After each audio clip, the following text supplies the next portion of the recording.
How's it going, everybody? My name's Dave Whipple and you're watching Bush Radical. A couple months ago, my wife Brooke and I got a chance to spend a weekend with our good friends Jim and Ted Baird. Not only did we get to reconnect with Jim and Ted, we got to meet their wives, Tori and Heather. We had a fantastic time. And towards the end of our weekend together, I got a chance to kind of pull them aside and just talk survival a little bit, because I know that's a subject that both Brooke and I and Jim and Ted all share in common, and getting their take on a few key questions regarding survival, well, that's an opportunity I just couldn't pass up. So sit back and relax, pour yourself a cup of coffee, and enjoy a little Survival 101 with Jim and Ted Baird. Stay tuned. So Jim and Ted, season 4 winners of Alone. The guys who literally ruined my dreams. So when we're talking about survival gets thrown around all the time. This survival situation, that survival situation. In wilderness survival, you're lost or you're stranded. So what would you guys say is one of the absolute vital necessities in wilderness travel to think about before you set out? I think one of the most vital things to think about before you set out in wilderness travel is, it's going to sound kind of obvious, but it's where you're going, you know, and are you going to be able to get there? That does sound really obvious. Yeah, right. But I think that, you know, you're going to have to make sure you have the basics, water, that you're going to have to be able to get food. Again, one of the things both you and I learned, Dave, is how far you can really go on minimal food when we did that crazy, you know, hike at the beginning of Alone. Oh, yeah. You know, how far you can go. So you might suffer, but you got to just keep pushing on. And before too long, you'll be impressed on how little food that you really need. Such a good point. A lot of the time people panic, they walk in circles. I think to have a good idea, if you have a compass, or a good idea of how to stay walking in a certain direction. A great idea too is, before you head out into any area, kind of take a look at the map and sort of memorize it a bit. Know that, you know, maybe 20 miles this way there is a road, 20 miles to the north of me there is a road. So even if you lose everything and you lose all your maps, if you walk north, you're eventually going to hit that road. Absolutely. And learn how to stay walking on a straight line. I think those two things, that's kind of what history has shown, isn't it? Yeah. Like, people get lost, they walk in circles, well, and it turns out they were only a couple miles from a road, and if they just walked straight, they would have been okay. We talked about this just over the last 24 hours of hiking in the backcountry, and the whole phenomenon of walking in circles. I would like to just take this time and mention that on Vancouver Island, the sun never shines. You can't orient by the sun or landmarks. You're just in the bush. And I would look at my compass every 50 feet and I would walk 50 feet, and then once I got 50 feet to where I was going, I would try to imagine the line continuing, and I was always wrong. I was always off 20 degrees, 30 degrees, and without a compass I would have absolutely walked in circles, small circles. I would have never got anywhere.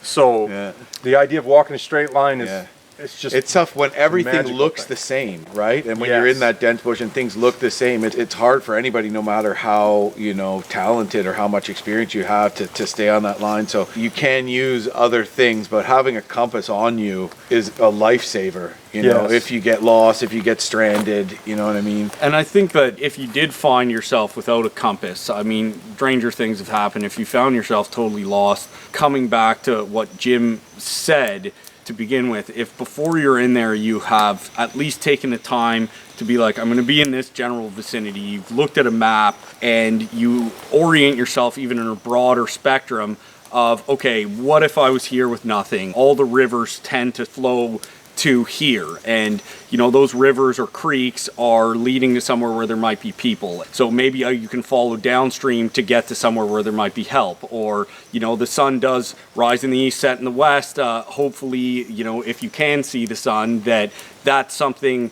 that you can think about, and it's part of what might help calm you down, because your immediate realization, oh my gosh, I'm lost, I don't have a compass, you're going to start panicking.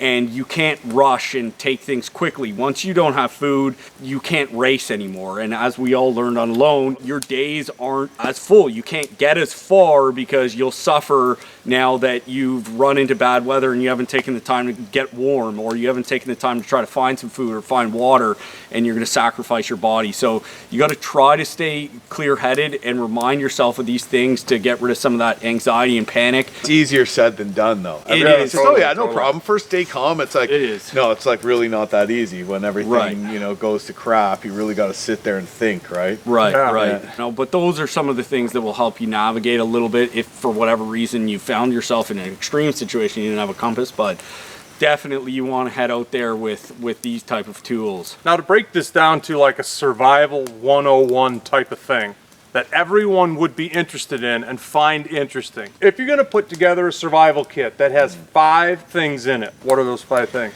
Well, one of the things that worked for me in the past is by getting the sort of larger scale topographic maps. So usually I navigate with 1 to 50 topographic maps, but sometimes I put the 1 to 250 maps and I fold them up and waterproof them and I keep them on me. And nowadays you have an InReach satellite texting device. Now that is not a basic survival kit thing, but they're about this big and they have a GPS built into them. They have an emergency locator beacon and you can send out a message, a text or an email via the satellites. And then I definitely go with a compass. I definitely go with some sort of blanket, something that you could cover, like a So space blanket. you're on the And- 4th item yeah. before you get to a blanket. Yeah, Everything else is navigational. Yeah, yeah. That says a lot. Well, I'd say that a really good, solid fire lighting thing would be, yeah, probably totally. more important than even a blanket. Because chances are, let's say in my situation, I'm in the Yukon, I lose my canoe in a rapid, all I have is what's on me. So I'm going to keep these things, tied to my body, on my person, and I might not have that many clothes on. So something that could kind of help keep the rain, keep the wind off of me, reflect fire. I think those, and something to light a fire are super important, but it's also going to be like things I can use to get me the heck out of there or get me to a place where I can rendezvous with a float plane, Right. communications equipment. I Yeah. think those are the most. Most likely to actually get you out of there. I mean, like, some of the places you are, like you mentioned that InReach, some of the places that we've been are really so extremely remote. Realistically, you can't can't walk really out, walk out. You're going to try because you're not just going to give up, but it's going to be survival, living off the land, trying to get hundreds of miles, and you're not going to see anyone. So a lot of the time we think, oh, we want to go as traditional map and compass, and we're survivalists and bow drills, but if you're in that situation, if you have an InReach texting device where you can call That's why I somebody brought that's it up. actually going to help Best you. survival thing is satellite texting device to get someone to helicopter in there and save your ass.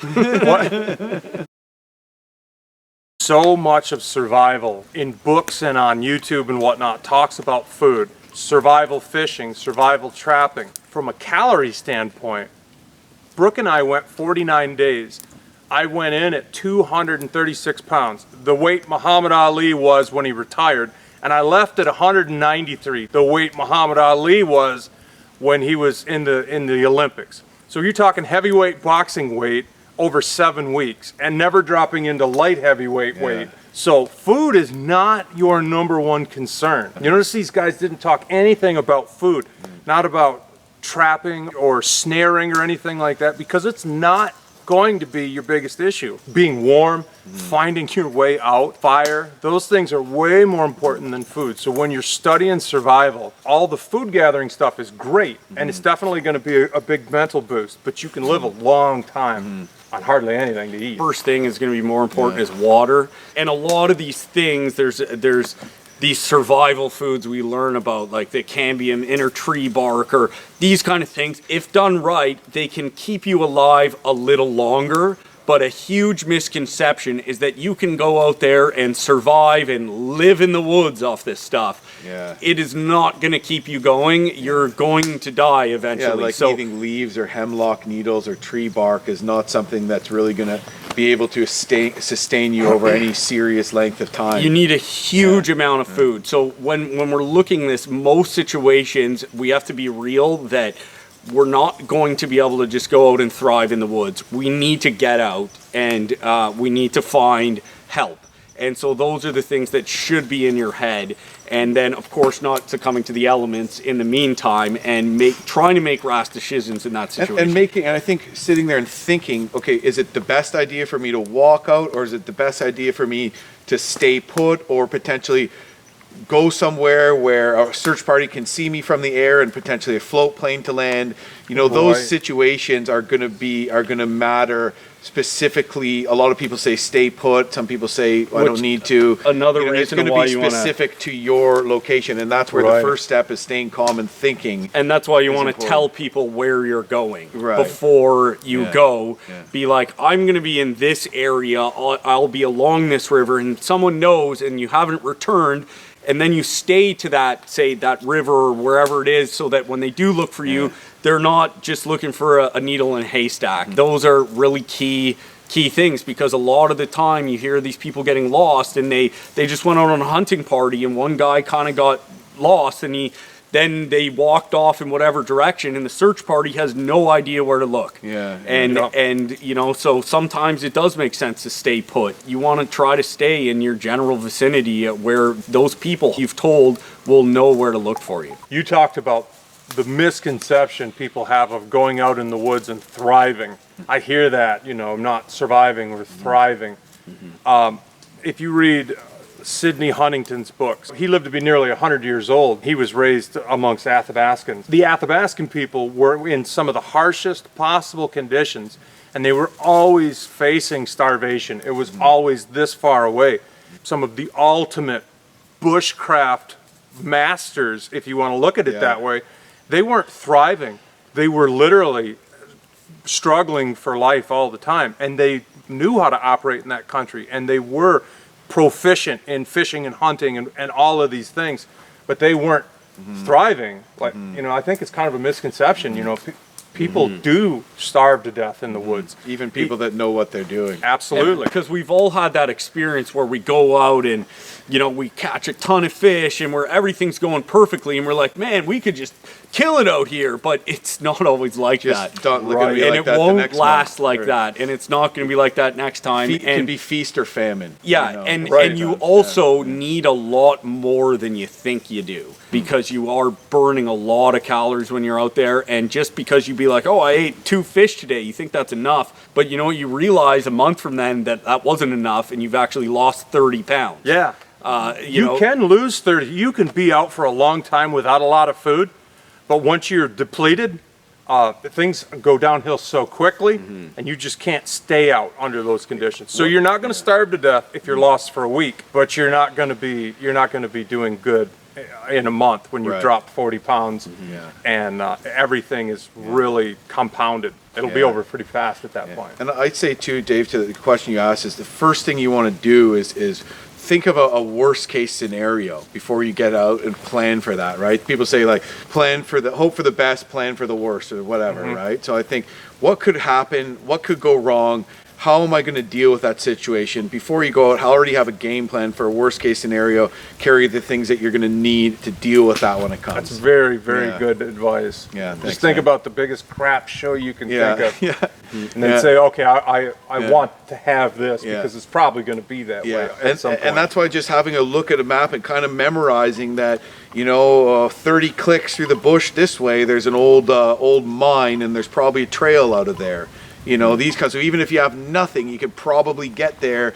You know, but even if you're, you know, crawling on all fours naked by the time you get there, you could probably still do it. It's just having that in your mind, right? Yeah, absolutely. Yeah. And I think a lot of it too is that if this type of stuff does interest you, you don't have to start grand or do anything. Start small, expose yourself to challenging situations, teach yourself to become comfortable in the uncomfortable. You realize that things that made you uncomfortable before don't really bother you anymore.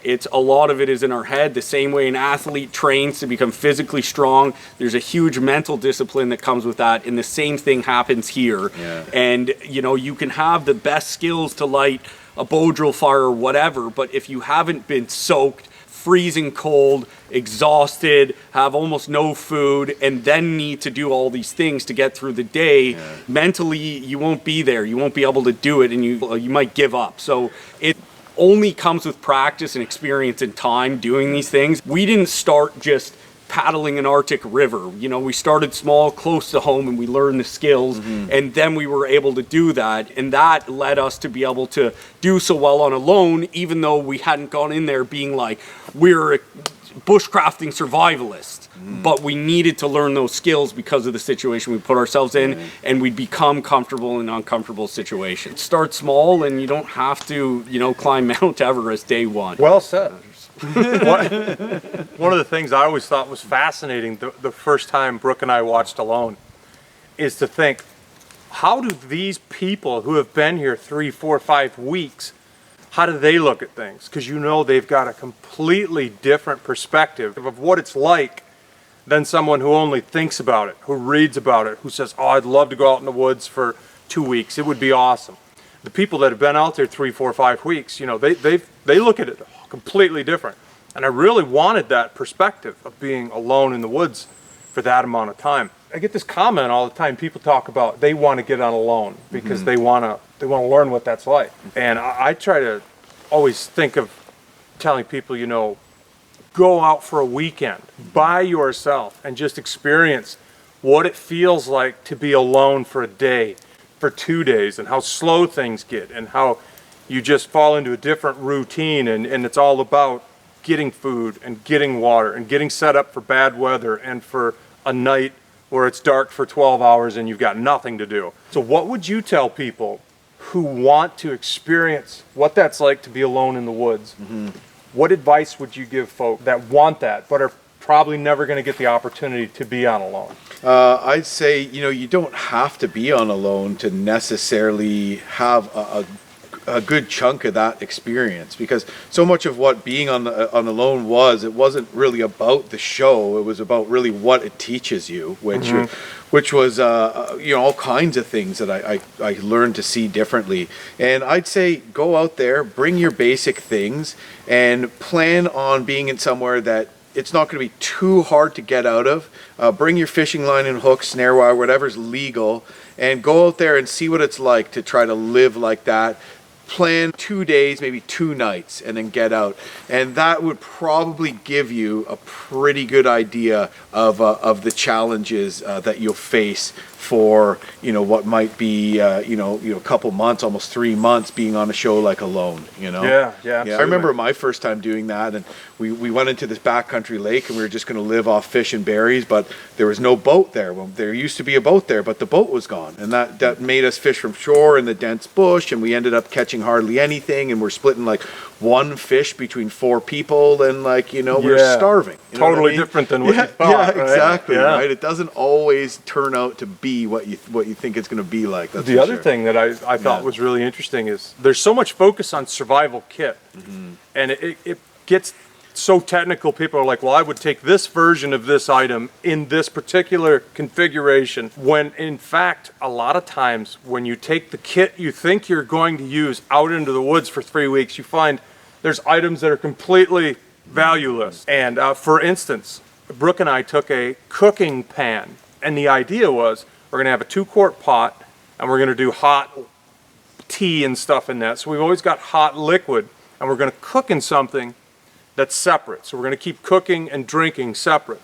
In reality, that stupid pan didn't do us any good at all. No. Yeah. In the saltwater environment, it rusted really bad, and we didn't cook anything in it. We broiled everything over the fire. So that pan that was one of the things we chose, it really didn't do us any good at all. When on the other hand, we took a bar of soap, which were the only people that have ever done that, because we go to fish camp, and you'd be out at fish camp 3 or 4 days, and you just feel like dirt. Right. And you go out in the boat in the lake, you soap up, rinse off, and you feel like day one, right? Right. Yeah. So the soap actually was wonderful, and we used very little of it. It could have lasted months and months and months. Yeah. But the pan, it was stupid. The soap was better than the pan. Soap was better than the pan. Yeah. Right. Yeah.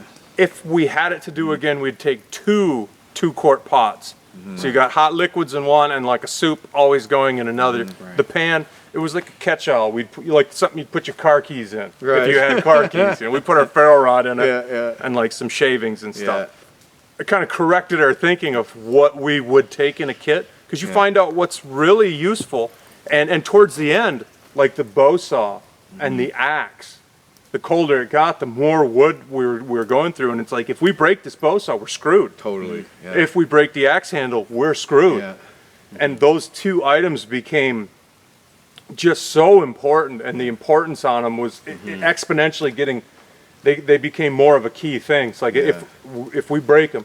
So one time I was cutting a hemlock tree with the bow saw, and the tree dropped down and it bound the saw up and literally bent the blade. And I was forcing the wood, trying to get the saw out, and I'm thinking, if I break the saw, it changes everything. Game changer. Everything's different. That's one way where sometimes, even though a saw you're probably going to get through more wood, sometimes just because it's more likely to break than an axe could be a deciding factor between the two. And that comes back to your question about if you had to take 5 items, what would they be? When I think about that, my answer would be just don't do that. Take more. Perfect. Take more items than that. Go ahead and practice as best you can with 5 items, but if you have a choice, don't go out there with 5 items. Bring the navigation stuff Jim's saying, bring the texting device, bring a compass, bring a map. I'd bring a tarp.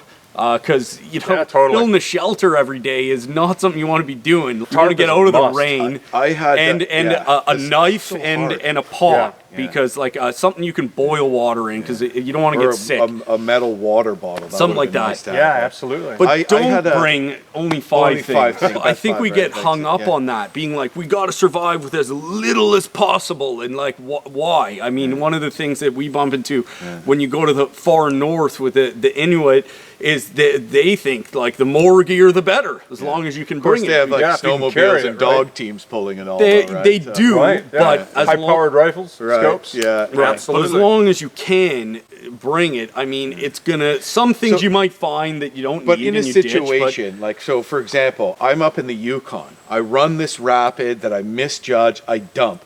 I wash way downriver. I'm in the middle of nowhere. I can't see my canoe. I don't know where my freaking canoe is.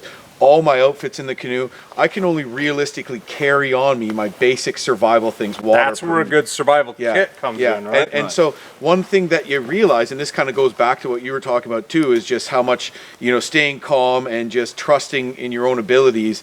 Because when I climbed out of that water and I couldn't see my canoe anywhere, I eventually found it after swimming after it for about almost a mile. Thank goodness. But I felt that, okay, I still have my survival kit. I still have my satellite texting device. And at that moment, they just seemed so much more insignificant than they were when I packed them. I'm like, I'm going to be fine. I got this. And no matter what happens, and I'm just like, man, this is, and then at that this moment, is what I have to survive with? Right. It's like, oh my God. This is the spider web that holds me to rescue, Yeah, exactly. But making sure that those things were good and that there wasn't so much that it was too bulky, but pared down.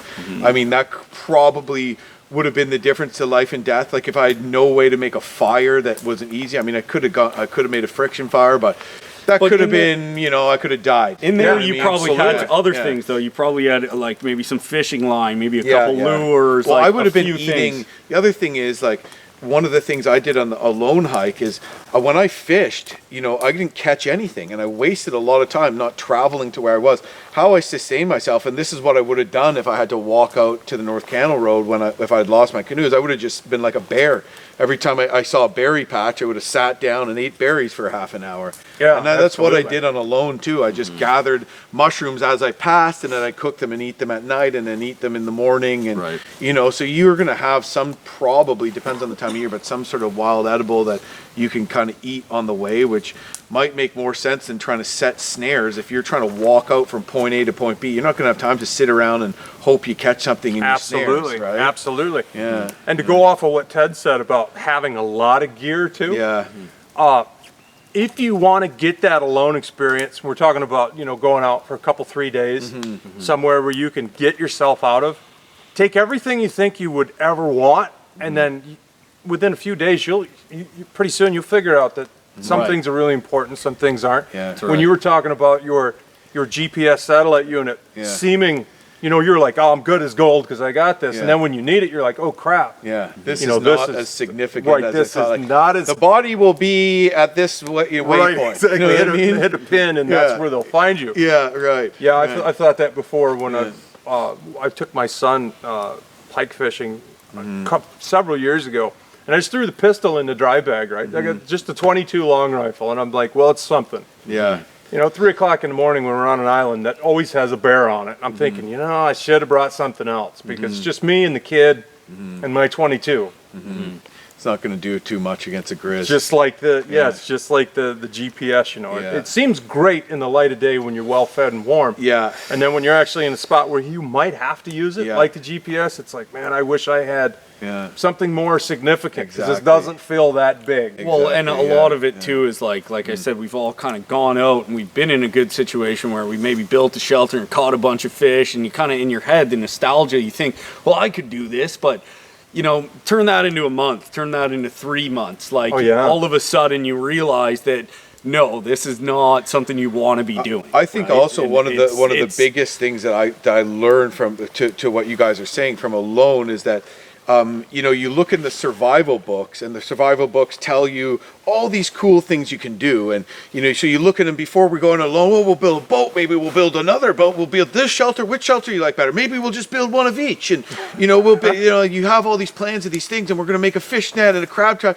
and then you get out there and you realize that 8 hours almost of your day is consumed with trying to find food, trying to cut firewood, trying to cook your food, that at the end of the day, you only have like 2 hours when you're exhausted to work on these projects. So, you know, so you really, it's not like in your garage where you can just order a pizza, go to the fridge and bang off a project in a weekend, right? Because Like, that pizza what would have taken you all day to get, Right. and that project that you finished in one day wouldn't even have seen one hammer swing. Imagine you're trying to do a project in your garage and you got hungry and you had to go out in the neighborhood and start throwing rocks at squirrels and eating snails.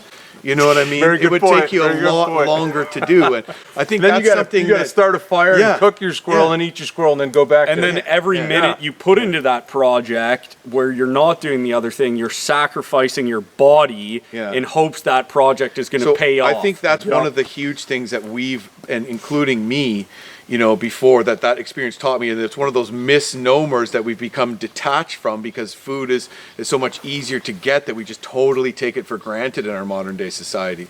Big time. And all these little traps and things you can make, you can, but you know, you need hundreds of them to actually produce anything. I think of the guy that won season 2.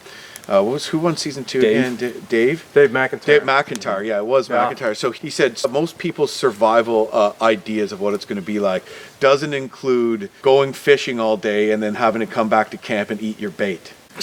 You know? Yeah. I thought that was Very, well very put. well said. Exactly. You have this romantic Exactly. how it's going to be and it's going to be awesome, and then you go out there and you don't, and then you're just lucky that you even found some bait under a rock, because that's what you end up eating. Yeah, there were a couple days out on Vancouver Island where Brooke and I would nail the fish, and we'd catch 4 or 5 fish. Yeah. We'd come home, we'd have fish smoking, and it's like you feel like a millionaire. Oh, you do, yeah. And you're like, yeah, we got this. And then it's like a day and a half later, all the fish are gone. You're back out there fishing and you're catching nothing. You're like, we're screwed. And you just go from this high to this low, and you realize you don't have any control over fishing, for one thing. Yeah. Fishing is called fishing. It's not called catching. Yeah. It's called fishing. And that literally you don't have as much control over your situation as you'd like, especially when it comes to food.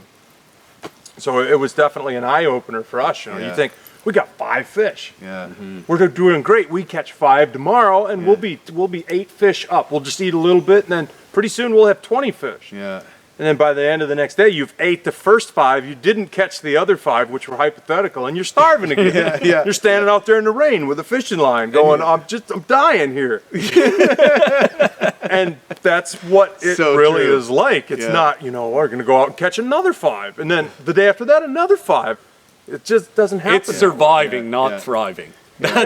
That's really what it is. I mean, it's it might surviving. happen. It might happen in certain areas at certain times of year. I mean, if we were on a loan, if our spot was right on a salmon run in the peak season of the run, you know, we probably could have gotten enough that we could have smoked it all and have something to sustain for months. Like the natives in Quatsino, you know, they lived on these massive salmon runs. Yeah. Can you just imagine if you had a salmon run? Yeah. Then you can start building a society. Yeah. Right. Yeah. Without the salmon run, you're literally just trying to put food in your mouth. One of the things me and Ted called was having food in hand is like having money in the bank. Totally. Because it allows you then to do other things other than just living hand to mouth, right? If we had enough gunnel fish that we didn't have to just go and scrape food off the bottom of the rock while we were starving, and we could do something else that day, you know, it was an enormous advantage for that day, and getting other things done that might bump us ahead in our overall situation, right? And these are just like, the kind of things you really start to see. You can read them in a book or learn them or think about it, but you really understand them at the nuances at such a deeper level when you're out there actually doing it in alone. And it's fascinating. And, I think everybody should give it a shot in a safe situation. I totally think so. Yeah.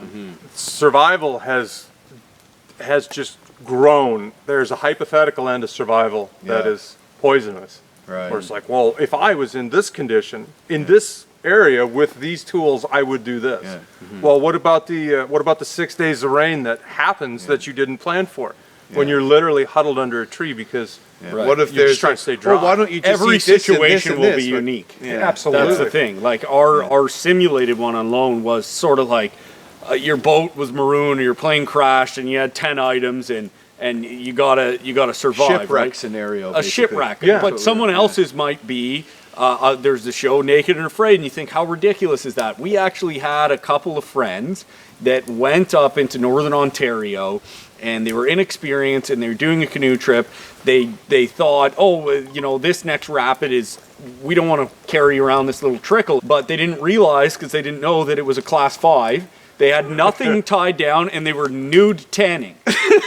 And they Really? whipped down in a class 5. Their yellow lab almost drowned, and they got out of the water and immediately were being stung by hornets. Yeah. And they were butt naked in the middle of nowhere. Yeah, Wow. for 4 days. Yeah. For 4 days, Yeah, and yeah. a fly-in Wow. fishing lodge managed to see some of their gear and was like flying over thinking they were looking for bodies and save them. They rescued a floating thing of rice and a bug jacket, and like that's what they were wearing. Yeah, Wow. hypothermic, So- walking through the bush for 4 days naked. So, Yeah, yeah. like every situation is going to be different. If they weren't rescued, they were. That's one of done. the things, having a So- survival kit on you, Yeah, to your right. person when you're out on, especially when you're on a river trip. Yeah. So if you lose your whole outfit, backpacking is not as important because you do have it on you, right?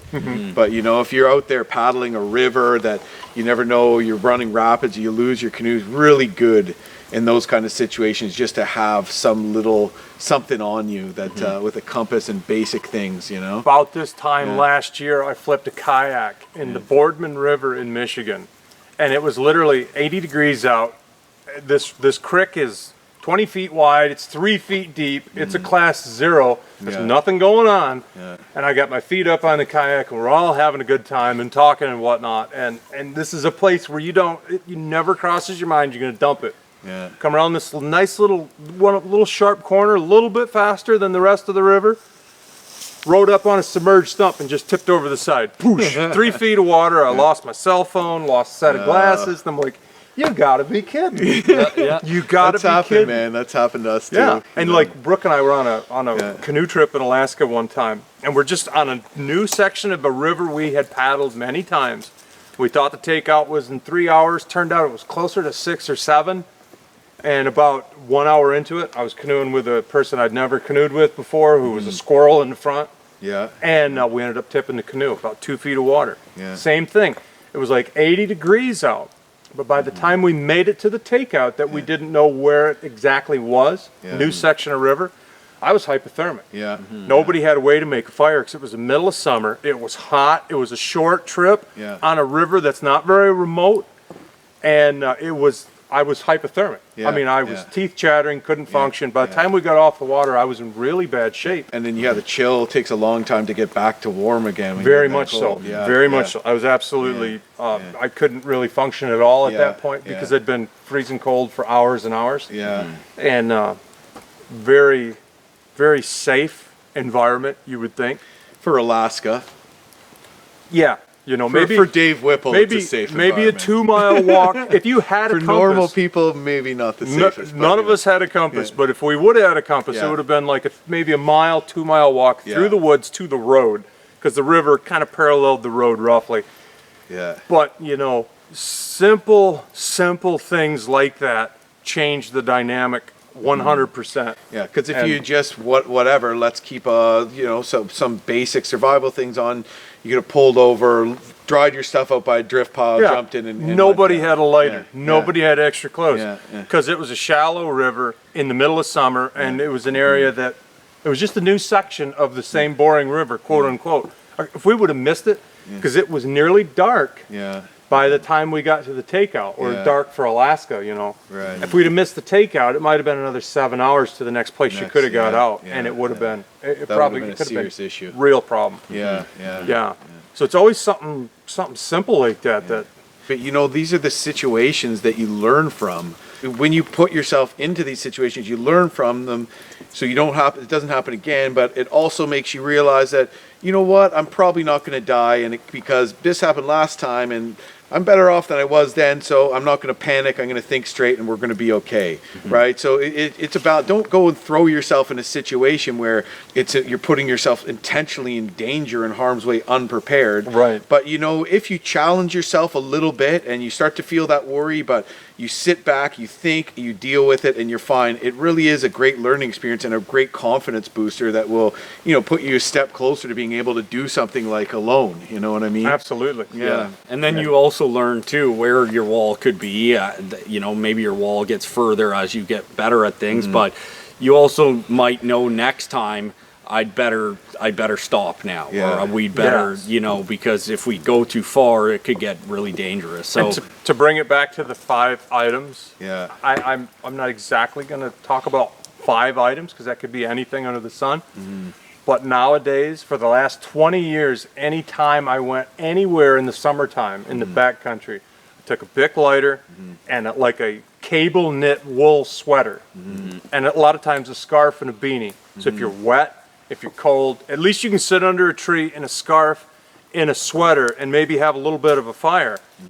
And that could make all the difference. It's even in the summertime when you think it wouldn't be an issue. Like people say, oh, the one item is just an axe. I'd say a lighter. I'd rather have, probably, if I was going for a while, because a lighter can break and it runs out, I'd rather have one ferro rod than one lighter, but I'd rather have 10 lighters than one ferro rod. You know, like when I go out Right. into harm's way for 2-3 weeks, I throw a lighter in every bag. I keep a lighter waterproofed in my pocket. I keep another one in my survival kit, and I have like them just stashed all over. you can always fit another Absolutely. lighter, Yeah, right? Yeah, And I there's bring a no ferro reason. rod. There's no reason why you would want to pick one over the other. Bring them both. Right. One And thing then you can still do with make a sure lighter- you know how to use a ferro rod. Make sure you know Absolutely. how to do a bow drill. Absolutely. But they're sort of like more things that you learn, unless you're going out there for a survival or hard, you know, just a survival experience. You know, you might as well, you got to learn how to use them. Absolutely. But, And learn how to dry a lighter too, because if a Bic lighter gets submerged, it won't light. So there's Yep. little things you can do to shake them, you know, and even just run the flint until it dries, and you'll get a spark. That's where the ferro rod really comes in, because Yeah. you can't soak a ferro rod. It'll always work. Yeah. And I saw a video not that long ago of a sub of this channel who's a really, really cool guy.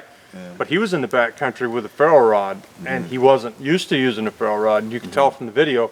And he took a million shots at it and didn't end up getting a fire with hard. his ferro rod. So just make sure you're comfortable with it before you trust it. Even though you're not going to get it wet and ruin it, it's always going to work. But if you're not comfortable with lighting a fire, it might not do you. It's that more much good. challenging. It's harder to light a fire yeah, with, for sure. and you might find yourself in a spot where you're just so broken, you're so wet, you're so cold that, you know, the next step to doing everything without a lighter might just be the straw that broke the camel's back. So I would recommend bringing a Bic That's lighter, true. but bring more than one. Like, is it really too heavy? It comes back to like 5 items. Like, practice with them, so if you do end up in that naked and afraid situation, you're going to be better. But for people don't that want to set go out there, to do that. right? You But know? if you're going into harm's way, if you want to just go out there and try with just the 5 items and try like putting yourself in a simulated survival Right. situation, Simulated survival yeah, situation is a don't very just good way to don't, say it. maybe don't just go out there and do the 3-week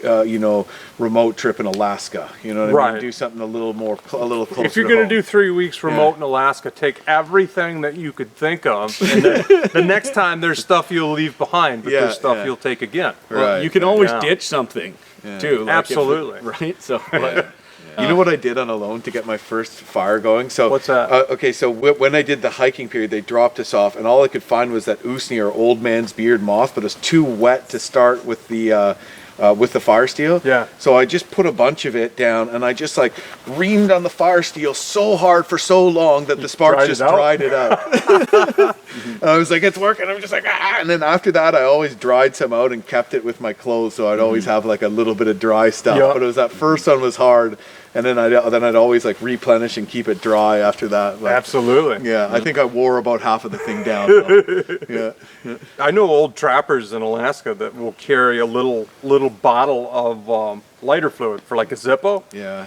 Because if they need a fire, they don't want to have to make one from matches or from a fire steel. They want to strike one match, pour a bunch of lighter fluid on something, and get some fire. And that could be the difference between life and death. If Oh, they yeah. go through the river, they're soaked, it's -50, just a little lighter fluid, like literally the difference between life and death. So there's a guy in Delta who owns a Yeah. sports shop, and he's missing most of his fingers because he lost them from freezing on a trap line. Wow. He got lost, couldn't get a fire, lost his fingers because of it. And I think with it's important to practice these skills and have them and know them, but not necessarily set out with the goal that that's all you're going to have. That's all, you're only going to light bow drill fires on a 3-week trip in Alaska or something.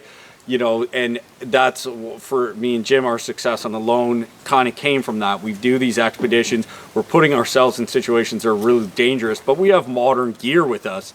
But we have to know as best as we can what to do if everything goes to crap, and and then we were in the situations that were miserable, but which we got used to. And so once we were on Alone, we were able to cope with it. But would we go out and do one of those expeditions with as little as we brought on Alone? I would say I would not want to do that. The other thing about that is it's going to probably be zero fun, even if you do make it out.